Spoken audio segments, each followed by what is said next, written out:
ಮತ್ತು ವಿದ್ಯಾರ್ಥಿಗಳೇ, ಇವತ್ತು ನಾವು 3ನೇ ವರ್ಗದಲ್ಲಿ ಗಣಿತ ವಿಷಯದ ಅಧ್ಯಾಯ 3 ಸಂಕಲನ ಈ ಅಧ್ಯಾಯವನ್ನು ಅಭ್ಯಾಸ ಮಾಡ್ತಾ ಇದ್ದೀವಿ. 24ನೆಯ ಅವಧಿಯಲ್ಲಿ ನಾವು ಸಂಕಲನದ 5 ಅಂಶಗಳು ಯಾವ್ಯಾವ ಬರ್ತಾವ ಅನ್ನೋದನ್ನು ನಿಮಗೆ ಹೇಳಿಕೊಡಲಾಗಿದೆ. ಆ 5 ಅಂಶಗಳ ಮೇಲೆ ಈ ಒಂದು ಅಧ್ಯಾಯ ಪೂರ್ಣಗೊಳ್ತದೆ. ಒಂದಾದ ನಂತರ ಒಂದು ಆ ಅಂಶಗಳ ಪ್ರಕಾರ ಈ ಅಧ್ಯಾಯ ಪ್ರಾರಂಭಗೊಳ್ತದೆ. ಮೊದಲಿಗೆ ನಾವು ಅಭ್ಯಾಸ 3.1 ಅಭ್ಯಾಸ ಮಾಡ್ತಾ ಇದ್ದೀವಿ. ಅಂದರೆ ಈ ಒಂದು ಪುಸ್ತಕದಲ್ಲಿ ಅಭ್ಯಾಸ 3.2 ಅಂತ ಕೊಟ್ಟಿದ್ದಾರೆ. ಇಲ್ಲಿ ಅಭ್ಯಾಸ 3.2 ಅಂತ ಕೊಟ್ಟಿದ್ದಾರಲ್ಲ, ಇದು ಮಿಸ್ ಪ್ರಿಂಟ್ ಆಗ್ಯದ. ಇಲ್ಲಿ ಅಭ್ಯಾಸ 3.1 ಆಗಬೇಕಿದು. ಸೊ ಹೋದ ಅವಧಿಯೊಳಗೆ ನಾವು ಅಭ್ಯಾಸ 3.1 ತಿದ್ಕೊಳ್ಬೇಕದು 3.1 ಅಂತೇಳಿ ಬರ್ಕೋಬೇಕು. 3.2 ಏನದ ಅದು ಮುಂದೆ ಬರ್ತದೆ. ಸೊ ಇಲ್ಲಿ ನಾವು ಅಭ್ಯಾಸ 3.1 ಇದನ್ನು ನಾವು ಬಿಡಿಸ್ತಾ ಇದ್ದೀವಿ ಸಂಕಲನದಲ್ಲಿ. ಹಾಗಾದರೆ 3.1 ಈ ಅಭ್ಯಾಸದೊಳಗೆ ನಾವು ಇಲ್ಲಿ ಕಥಾ ಸಮಸ್ಯೆಗಳನ್ನು ಕೊಡ್ತಾ ಇದ್ದಾರೆ. ಒಂದು ಕಥೆಯ ರೂಪದೊಳಗೆ ಅವರು ಸಮಸ್ಯೆಗಳನ್ನು ಕೊಡ್ತಾ ಹೋಗ್ತಾರೆ. ಅದನ್ನು ನಾವು ಅರ್ಥ ಮಾಡಿಕೊಂಡು ಆ ಸಮಸ್ಯೆಯನ್ನು ಬಿಡಿಸಬೇಕು.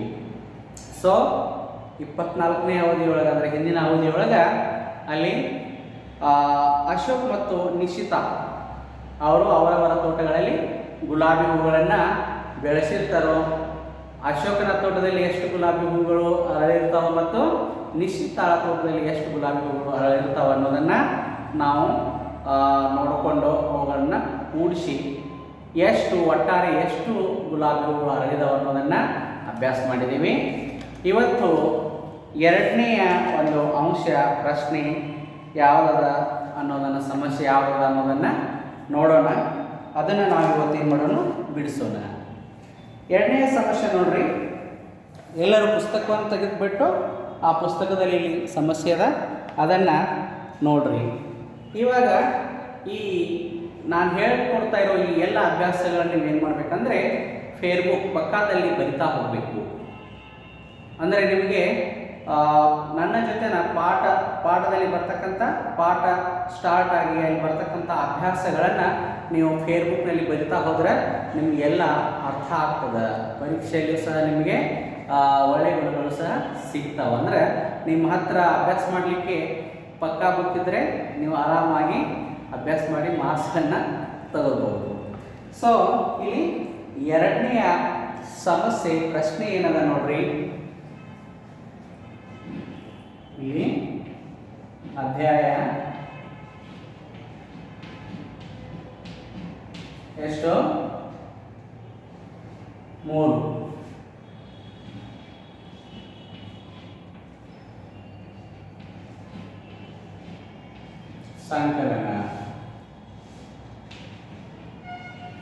ಸಂಕಲನ ಅಂದ್ರೆ ಕೂಡಿಸುವಂತ ಲೆಕ್ಕಗಳು ಇಲ್ಲಿ ಬರ್ತದ. 2ನೇದು ನೋಡ್ರಿ. 2ನೇದು ಏನದ ಸಮಸ್ಯೆ ಅಂತೇಳಿ ನೋಡೋಣ.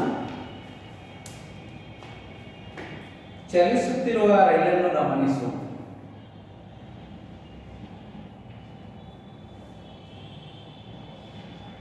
ಚಲಿಸುತ್ತಿರುವ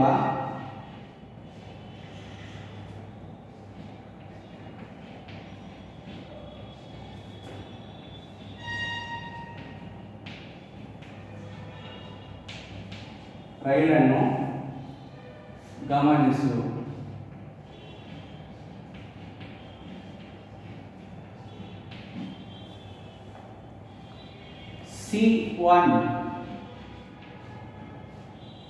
C1 ಬೋಗಿಯಲ್ಲಿ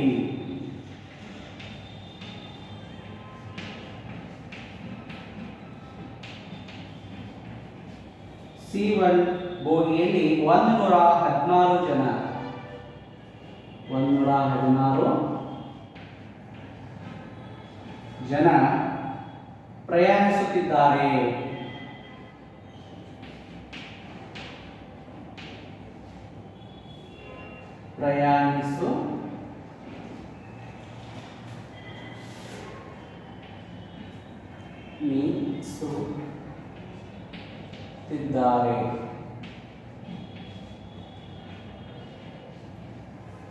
ಪ್ರಯಾಣಿಸುತ್ತಿದ್ದಾರೆ. ಸಿ ಮೂರರಲ್ಲಿ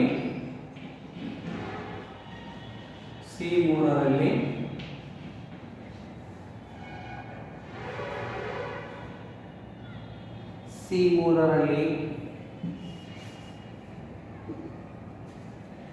ಬೋಗಿಯಲ್ಲಿ C3 ಬೋಗಿಯಲ್ಲಿ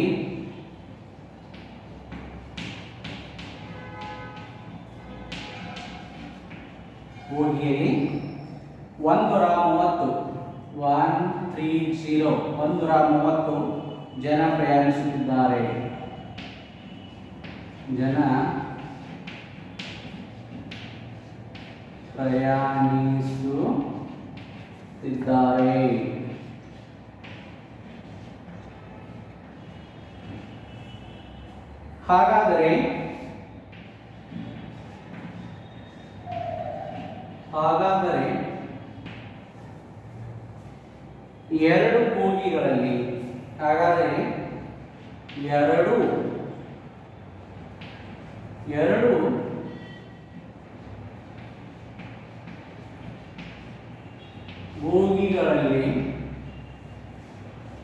ಹಾಗಾದರೆ ಎರಡು ಬೋಗಿಗಳಲ್ಲಿ ಪ್ರಯಾಣಿಸುತ್ತಿರುವ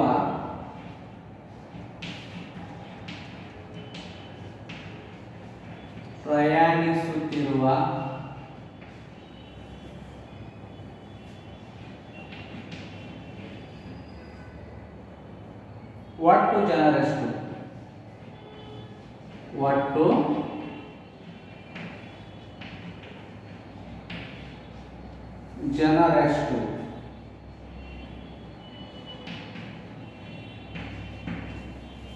ನೋಡ್ರಿ, ಈ ಒಂದು ಸಮಸ್ಯೆಯ ಪ್ರಶ್ನೆ ಅದ. ಇದನ್ನ ಮೊದಲು ನಾವು ಅರ್ಥ ಮಾಡ್ಕೊಳ್ಬೇಕು. ಈ ಪ್ರಶ್ನೆ ನಮ್ಗೆ ಅರ್ಥ ಆಯ್ತಂದ್ರೆ ಯಾವ ರೀತಿ ಅದಕ್ಕೆ ನಾವು ಉತ್ತರ ಬರೀಬೇಕು ಅನ್ನೋದು ನಿಮ್ಗೆ ಗೊತ್ತಾಗ್ತದೆ. ಸೊ ಪ್ರಶ್ನೆನ ಅರ್ಥ ಆಗಿಲ್ಲ ಅಂದ್ರೆ ನೀವು ಉತ್ತರ ಬರೀಲಿಕ್ಕಾಗೋದಿಲ್ಲ. ಸೊ ಚಲಿಸುತ್ತಿರುವ ರೈಲನ್ನು ಗಮನಿಸು ಅಂತ ಕೊಟ್ಟಾರ. ಇಲ್ಲಿ ನೋಡ್ರಿ, ಇದು ರೈಲ. ಈ ರೈಲ ಚಲಿಸ್ತಾ ಇದೆ, ಹೋಗ್ತಾ ಇದೆ. ಇದನ್ನು ನೋಡ್ರಿ ಅಂತ ಹೇಳ್ತಾರ. ಇದನ್ನು ನೋಡಿಬಿಟ್ಟು ಮುಂದೇನು ಹೇಳ್ತಾರೆ ನೋಡ್ರಿ, ಚಲಿಸುತ್ತಿರುವ ರೈಲನ್ನು ಗಮನಿಸು. C1 ಬೋಗಿಯಲ್ಲಿ, ಅಂದರೆ ಇಲ್ಲೆಲ್ಲ ಬೋಗಿಗಳಿದಾವೆ. ಬೋಗಿ ಅಂದರೆ ರೈಲ್ವೆಯ ಡಬ್ಬಿಗಳು. ನೀವು ನೋಡಿದ್ರೆ ರೈಲ್ವೆ ನೋಡಿರ್ಬೋದು ನೀವು. ಆ ರೈಲ್ವೆ ಮುಂದೆ ಎಂಜಿನ್ ಇರ್ತದೆ. ಆ ಎಂಜಿನ್ ಹಿಂದುಗಡೆ ಬೋಗಿಗಳು, ಡಬ್ಬಿಗಳು ಒಂದಕ್ಕೆ ಒಂದು ಜೋಡಿಸ್ತಾ ಹೋಗಿರ್ತಾರೆ. ಅಂದರೆ ಇಲ್ಲಿ ಎರಡು ಡಬ್ಬಿಯಲ್ಲಿರ್ತಕ್ಕಂಥ ಜನ ಎಷ್ಟು ಜನ ಇದ್ದಾರೆ ಅನ್ನೋದನ್ನು ಅವ್ರು ಕೇಳ್ತಾ ಇದ್ದಾರೆ. ಆ ಡಬ್ಬಿ ಹೆಸರು ಯಾವ ಡಬ್ಬಿ ಅಂದ್ರೆ C1 ಅಂತ ಹೇಳ್ತಾರೆ. ಚಲಿಸುತ್ತಿರುವ ರೈಲನ್ನು ಗಮನಿಸು. ರೈಲು ನೋಡ್ತಾ ಇದ್ದೀರಿ, ಅಲ್ಲಿ C1 ಬೋಗಿಯಲ್ಲಿ 116 ಜನ ಪ್ರಯಾಣಿಕರು ಪ್ರಯಾಣಿಸುತ್ತಿದ್ದಾರೆ. C1 ಬೋಗಿಯಲ್ಲಿ ಎಷ್ಟು ಜನ ಪ್ರಯಾಣ ಮಾಡ್ತಾ ಇದ್ದಾರೆ? 116 ಜನ ಪ್ರಯಾಣಿಸುತ್ತಿದ್ದಾರೆ. ಇನ್ನು C3 C1 ಆದ ನಂತರ C3 ಡಬ್ಬಿಯೊಳಗ, ಬೋಗಿ ಅಂದ್ರೆ ಡಬ್ಬಿ, C3 ಬೋಗಿಯಲ್ಲಿ 130 ಜನ ಪ್ರಯಾಣಿಸುತ್ತಿದ್ದಾರೆ. C1 ಒಳಗೆ ಎಷ್ಟು? 116 ಜನ ಪ್ರಯಾಣ ಮಾಡ್ತಾ ಇದ್ದಾರೆ. C3 ಒಳಗ 130 ಜನ ಪ್ರಯಾಣ ಮಾಡ್ತಾ ಇದ್ದಾರೆ. ಹಾಗಾದರೆ ಎರಡು ಬೋಗಿಗಳಲ್ಲಿ ಪ್ರಯಾಣಿಸುತ್ತಿರುವ ಒಟ್ಟು ಜನರೆಷ್ಟು? ಅವ್ರ ಪ್ರಶ್ನೆ ಏನು ಕೇಳ್ತಾರೆ? C1 ಒಳಗೆ 116 ಜನ ಪ್ರಯಾಣ ಮಾಡಾದರು. C3 ಒಳಗೆ 130 ಜನ ಪ್ರಯಾಣ ಮಾಡಾದರು. ಹಾಗಾದ್ರೆ ಒಟ್ಟಾರೆ C1 ಮತ್ತು C3 ಒಳಗೆ ಇರ್ತಕ್ಕಂಥ ಪ್ರಯಾಣಿಕರು ಒಟ್ಟಾರೆ ಎಷ್ಟು ಪ್ರಯಾಣಿಕರು ಪ್ರಯಾಣ ಮಾಡ್ತಾ ಇದ್ದಾರೆ ರೈಲ್ವೆ ಒಳಗೆ, ಬೋಗಿ ಒಳಗೆ ಅಂತ ಕೇಳ್ತಾರೆ. ಸೊ ಅದಕ್ಕೆ ನಾವೇನು ಮಾಡಬೇಕು? ಉತ್ತರ ಬರಬೇಕಾದ್ರೆ ನಿಮ್ಗೆ ಗೊತ್ತದ, ಸ್ಥಾನ ಬೆಲೆ ಪಟ್ಟಿ ಬಿಡಿ 10 100 ಸ್ಥಾನ ಬೆಲೆ ಪಟ್ಟಿ ಹಾಕೋಬೇಕು. 100ರ ಸ್ಥಾನದೊಳಗೆ ಯಾವ ಅಂಕಿ ಬರ್ತದ ಅದನ್ನು ಬರಿಬೇಕು. 10ರ ಸ್ಥಾನದೊಳಗೆ ಯಾವ ಬರ್ತದೆ ಬರಿಬೇಕು. ಬಿಡಿ ಸ್ಥಾನದೊಳಗೆ ಯಾವ ಬರ್ತದ ಅದನ್ನು ಬರಿಬೇಕು. ಸೊ ಎರಡು ಬರ್ಕೊಂಡು ಅದನ್ನು ಕೂಡಿಸ್ಬೇಕು. ಕೂಡಿಸಿದ ನಂತರ ಕೆಳಗೆ ಬರುವಂಥ ಉತ್ತರ ಏನಾದ್ರೆ ಅದು ಎರಡು ಬೋಗಿಯಲ್ಲಿ ಪ್ರಯಾಣಿಸುತ್ತಿರುವ ಒಟ್ಟು ಪ್ರಯಾಣಿಕರ ಸಂಖ್ಯೆ ಅಂತ ನಮ್ಗೆ ಸಿಗ್ತದೆ. ಸೊ ನೋಡ್ರಿ, ಇಲ್ಲಿ ಮೊದಲನೇದಾಗಿ ನಾವೇನು ಮಾಡಬೇಕು, ಈ ಒಂದು ಪಟ್ಟಿ ರೆಡಿ ಮಾಡ್ಕೋಬೇಕು.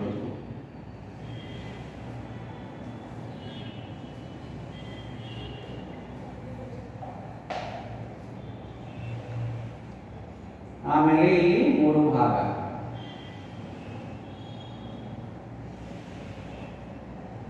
ಇಲ್ಲಿ ಬಿಡಿ ಬಿಡಿ ಅಂದ್ರೆ 1 ಸ್ಥಾನ 1 ಬರೀರಿ, 10 ಅಂದ್ರೆ 10 ಬರೀಬೇಕು 10ರ ಸ್ಥಾನ,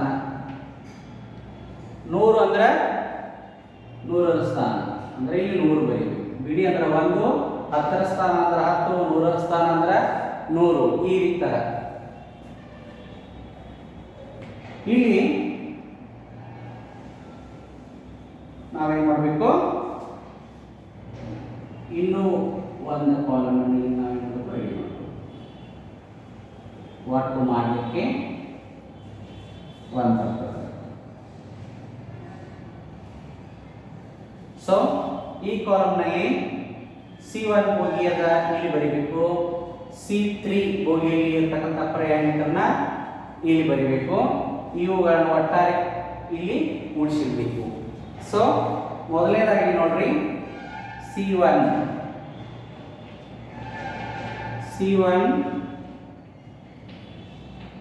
ಬೋಗಿಯಲ್ಲಿ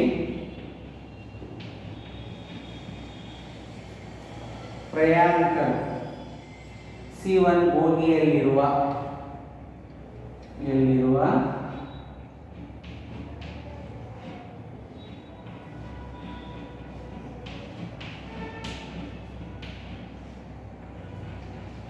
ಪ್ರಯಾಣಿಕರು,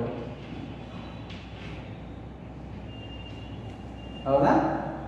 ಇಲ್ಲಿ C1 ಬೋಗಿಯಲ್ಲಿರೋ ಪ್ರಯಾಣಿಕರು ಎಷ್ಟು ಜನ ಇದ್ದಾರೋ ನೋಡ್ರಿ. C1 ಬೋಗಿಯಲ್ಲಿ 116 ಜನ ಪ್ರಯಾಣಿಸುತ್ತಿದ್ದಾರೆ ಅಂತ ಹೇಳಿದ್ದಾರೆ. ಸೊ 116, 100 ಅಂದ್ರೆ ಇಲ್ಲಿ 116 ಅಂದ್ರೆ ಇಲ್ಲಿ 1 ಬರ್ತದೆ, ಇಲ್ಲಿ 6 ಬರ್ತದೆ, 116. ಇನ್ನು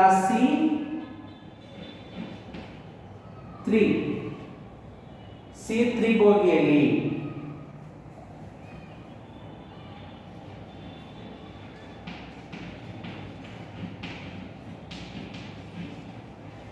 ಬೋಗಿಯಲ್ಲಿರುವ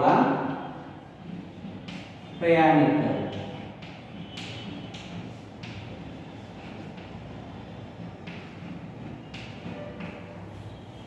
C3 ಬೋಗಿಯಲ್ಲಿ ಎಷ್ಟು ಜನ ಇದ್ದಾರೋ 130 ಜನ ಪ್ರಯಾಣಿಕರಿದ್ದಾರೆ. 100 ಅಂದ್ರೆ ಇಲ್ಲಿ 130 ಅಂದ್ರೆ 130 ಇಲ್ಲಿ ಸ್ಥಾನದೊಳಗ ಏನಿಲ್ಲ 0, 130 ಈ ಥರ. ಇಲ್ಲಿ ನೋಡ್ರಿ, ಒಟ್ಟು ಪ್ರಯಾಣಿಕರು ಅಂತ ಇಲ್ಲಿ ಕೇಳ್ತಾರೆ. ಒಟ್ಟು ಪ್ರಯಾಣಿಕರು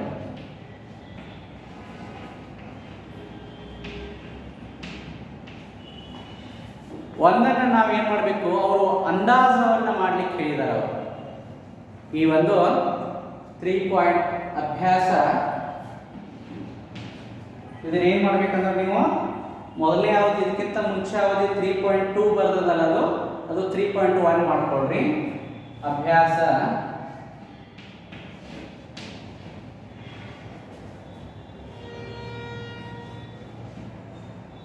3.1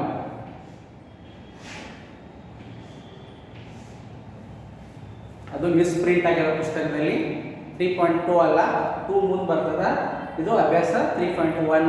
ಅದರೊಳಗೆ ಒಂದನೇದನ್ನು ನಾವು ಬಿಡಿಸಿದ್ದೀವಿ, ಎರಡನೇದನ್ನು ಇವಾಗ ಬಿಡಿಸ್ತಾ ಇದ್ದೀವಿ ಸಮಸ್ಯೆಯನ್ನು. ಅವ್ರೇನು ಮಾಡಿದಾರೋ, ಇಲ್ಲಿ ಬರ್ತಕ್ಕಂಥ ಒಂದು ಈ ಸಮಸ್ಯೆ ಒಳಗೆ ಬರ್ತಕ್ಕಂಥ ಈ ಸಂಖ್ಯೆಗಳನ್ನು ನಾವು ಅಂದಾಜು ಮಾಡಲಿಕ್ಕೆ ಹೇಳಿದರು. ಸೊ ನೋಡ್ರಿ, ಈ ಒಂದು 116 ಅಂದ್ರೆ ಸಮೀಪ 100ರ ಸಮೀಪ ಬರ್ತದೆ. 16 ಅಂದರೆ ಇದು 100 ಅಂತ ತಿಳ್ಕೊಬಹುದು. 130 ಇದನ್ನು ನಾವು 100